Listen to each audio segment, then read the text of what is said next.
गुप्ता मेरे साथ मौजूद हैं, उत्तर प्रदेश में कांग्रेस कमेटी की प्रवक्ता। प्रियंका जी, इन्होंने तो लगभग मना कर दिया, अब क्या बचा?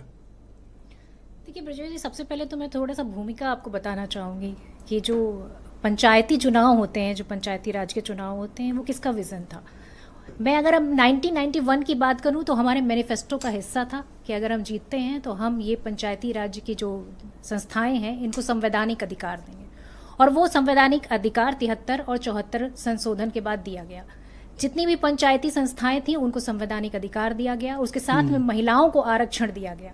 और उसका एक जीता जाता एग्जाम्पल भी मैं आज आपको देना चाहूंगी कि उड़ीसा से जो रायरंगपुरा है, वहां से पंचायत का चुनाव जीतने वाली एक महिला जो आदिवासी कोटे से, आदिवासी महिला के कोटे से जीतती हैं, आज आपको पता है कि वो देश की सबसे बड़े उच्च पद पर बैठी हुई हैं। महामहिम राष्ट्रपति द्रौपदी मुर्मू की बात कर रही हूँ। ये विजन था हमारी पार्टी का, और ये विजन इतना बड़ा था तो मुझे लगता है कि वो पार्टी के दल और पार्टी के हित से कहीं ऊपर था। पर वो देश हित का विजन जिसकी आप बात कर रही हैं, उसकी कोई कद्र मनोज काका नहीं कर रहे, और मुझे आपके साथ सिंपैथी है इस मामले में। नहीं, मैं समझती हूँ कि वैसे भी पंचायत के जो चुनाव होते हैं उसकी पूरी तैयारी की अगर बात की जाए तो कांग्रेस पार्टी कर रही है। संगठन सृजन का जो प्रोग्राम होता है, अकेले नहीं, अकेले दुकेले की बात अभी नहीं कर सकते, क्यों नहीं बात करेंगे? इनसे पूछे तो चलेगा, आपसे न पूछें। नहीं, बिल्कुल पूछिए, पूछना आपका काम है, अकेले हम जवाब दे रहे हैं आपको।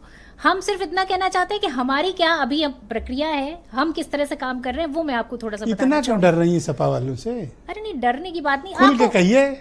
नहीं, क्या ये तो हैसियत तक पे उतर आए थे, वो तो मैंने संभाल ली बात। नहीं, वो ठीक है, जिसकी जैसी भाषा होगी वो वैसे बोलेगा। किसकी भाषा नहीं है, मैं नहीं बोलूंगी। मैं सिर्फ काका की मैं बात बता रही हूँ। मैं सिर्फ इतना बताना चाहती हूँ कि लगातार जिस तरीके से हम लोग काम कर रहे हैं, आप क्या बताना चाहती है कि पंचायत के चुनाव साथ ही अलग अलग, अकेले की दुकेले? देखिए, आपको जैसा कि पता होगा कि पंचायत चुनाव में हम अपने पार्टी के जो सिंबल है उसके अलावा भी समर्थकों से जो है पूरी तरीके से समर्थन देते हैं, और उसकी तैयारी किस तरीके से कर रहे हैं मैं उस पर थोड़ा सा आपको जानना चाहती हूँ। अगर आप इजाजत दे तो क्यों बात करें, या तो देखिए लड़िए उनसे। आप इजाजत दीजिए तो मैं कुछ बता सकूँ। देखिए, मनोज ने एक बात में क्लैरिटी दी कि देखो कोई बात नहीं हुई है, अब इससे ज्यादा खुल के कोई क्या कह दे? नहीं, बिल्कुल बात। अब मैं देखिए, अब इसके बाद तो ये कहते हैं भैया दूर रहो हमसे। यही तो बचा ना लोग जी। देखिए, गठबंधन पटेल जी, यही तो बचा। नहीं, आप मैडम मानने को तैयार नहीं है। नहीं, हम बिल्कुल मानने को तैयार। आप जो कह रहे हैं बिल्कुल सही कह रहे हैं। मैं सिर्फ ये बताना चाहती हूँ कि जो हमारी पार्टी का काम है, किस तरीके से वो अपनी पार्टी को मजबूत कर रहे हैं, किस तरीके से हम मंडल लेवल पे काम कर रहे हैं। Thank you madam. न्याय पंचायत, ग्राम पंचायत पे काम कर रहे हैं। अब इनसे मैं आपको बताना चाह रही थी, संगठन सृजन पे किस तरीके से बड़े ट्रैफिक जाम में फंसे थे, उसके बावजूद ही आ गए। मैं आपका